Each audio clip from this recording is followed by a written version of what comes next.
Yesterday, I noticed a rubbing sound on the front end of my bike, on the front wheel.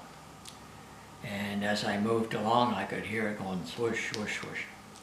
So I brought the bike into the garage and I centered the block that holds the two pads against the disc.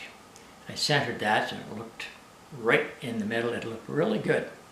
And I put everything back together and went outside with the bike. And I got the rubbing sound again. So I brought it back in, turned the bike upside down, and spun the wheel, and I could see the rotor going like this, the disc going like this. So I wanted to determine just how much runout was on there, and I also needed to know where the high and low points are so that I could make an attempt at bending it back into somewhere where it wouldn't rub anymore. So I did make a fix. Oh, the battery just died in that other camera, so I picked up another camera and put it up here, and we'll put that one on charge. As I was saying, I did make a fixture to hold an indicator to find out the things I just mentioned. And we're going to take a walk over and have a look at it in action.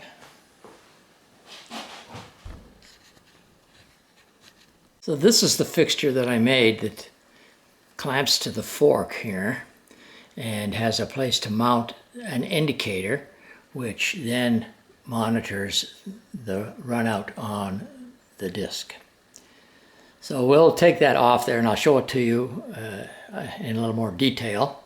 But right now we're going to see just how much runout we have if we can get focused. I don't know if you can see that or not. This is sideways now. We're on 0, and as I turn the wheel, there we got 5, 10 thou, about 12, 13 thousandths run out, back up around 0. Yeah, 12, 13 thousandths run out on that. So now we're going to try to bend that back into shape. This is our, well, I could call it low or high, that doesn't help you. But as we go in this direction here, we're pushing less on that indicator needle. And right there, we're pushing less on the needle, so I need to bend out this way, that way. We're going to do that, see what happens. So here's that low spot right here. You can see I marked it with a magic marker, and we have to bend it outward like this. Now, I don't have anything special to do that with except for this wrench. So I cleaned off the jaws so we don't have any grease or anything on them. And I'm going to put this on here and bend it out. Right there. And it's hard to do this with one hand, but just flex it out a little bit, and then we'll check and see if we corrected the runout any appreciable amount. Again, we try to focus in on this. Oh, we're on 0. Last time we had 12, 13. Well, we weren't quite on 0.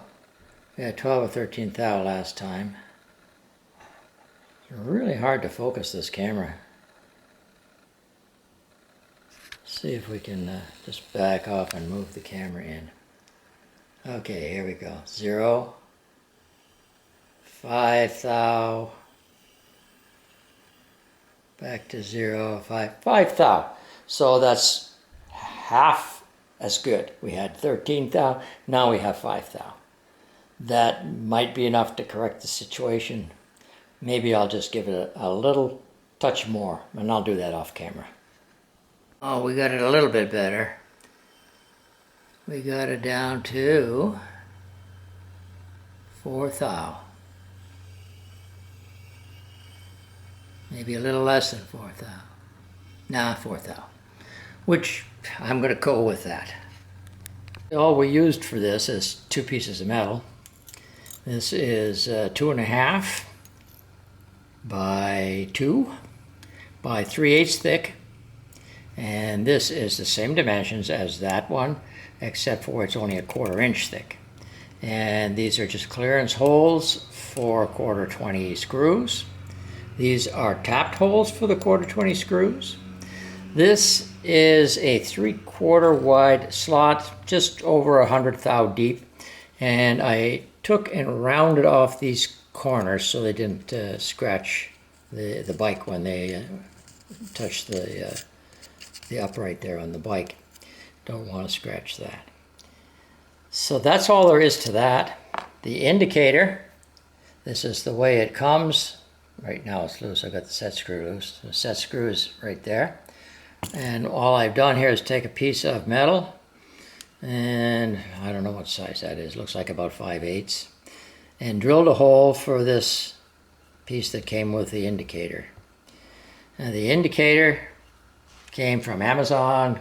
It came in a box like this, and if I can find a link to that, I will include it below. And whoop, there, I told you that was loose. It's a nice little indicator, and I've used it for a lot of things, and it's working just fine. I've had it a few years now.